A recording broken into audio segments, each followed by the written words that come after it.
Hey y'all, we're gonna read The True Story of the Three Little Pigs by a wolf. So it's from the perspective of a wolf. Everybody knows the story of the Three Little Pigs, or at least they think they do. But I'll let you in on a little secret. Nobody knows the real story, because nobody has ever heard my side of the story. I'm the wolf, Alexander T. Wolf. You can call me Al. I don't know how this whole big bad wolf thing got started, but it's all wrong. Maybe it's because of our diet. Hey, it's not my fault wolves eat cute little animals like bunnies, sheep, and pigs. That's just the way we are. If cheeseburgers were cute, folks would probably think you were big and bad too.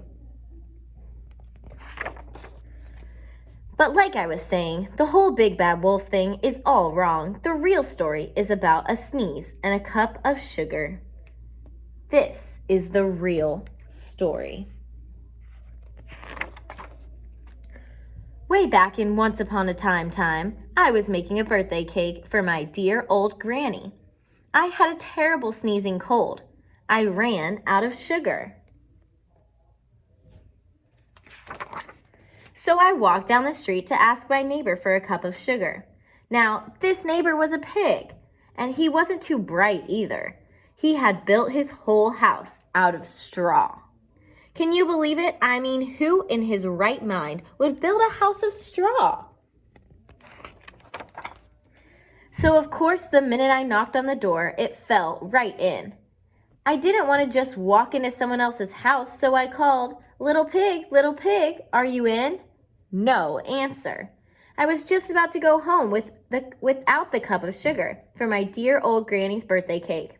That's when my nose started to itch. I felt a sneeze coming on. Well, I huffed, and I snuffed, and I sneezed a great sneeze. Achoo! And you know what? That whole darn straw house fell down. And right in the middle of the pile of straw was the first little pig, dead as a doornail. He had been home the whole time. It seemed like a shame to leave a perfectly good ham dinner lying there in the straw, so I ate it up. Think of it as a big cheeseburger just lying there. I was feeling a little better, but I still didn't have my cup of sugar, so I went to the next neighbor's house. This neighbor was the first little pig's brother. He was a little smarter, but not much. He had built his house of sticks. I rang the bell on the stick house. Nobody answered. I called, Mr. Pig, are you in? He yelled back, go away, wolf, you can't come in. I'm shaving the hairs on my chinny chin chin. And I had just grabbed the doorknob when I felt another sneeze coming on. I huffed and I snuffed and I tried to cover my mouth, but I sneezed a great sneeze. Achoo! And you're not going to believe it, but this guy's house fell down just like his brother's. When the dust cleared, there was the second little pig, dead as a doornail. Wolf's honor. So wolf's honor means I'm telling the truth. Now, you know how food will spoil if you just leave it out in the open. So I did the only thing there was to do. I had dinner again. Think of it as a second helping. I was getting awfully full, but my cold was feeling a little better, and I still didn't have that cup of sugar for my dear old granny's birthday cake. So I went to the next house. This guy was the first and second little pig's brother. He must have been the brains of the family. He had built his house of bricks. I knocked on the brick house. No answer. I called, Mr. Pig, are you in? And do you know what that rude little porker answered? Get out of here, wolf. Don't bother me again. Talk about impolite. He probably had a whole sack full of sugar, and he wouldn't give me even one little cup for my dear, sweet old granny's birthday cake. What a pig. I was just about to go home and maybe make a nice birthday card instead of a cake when I felt my cold coming on. I huffed, and I snuffed, and I sneezed once again. Achoo! Then the third little pig yelled, and your old granny can sit on a pin. So look, there's the pig in the window, and he looks awfully mean.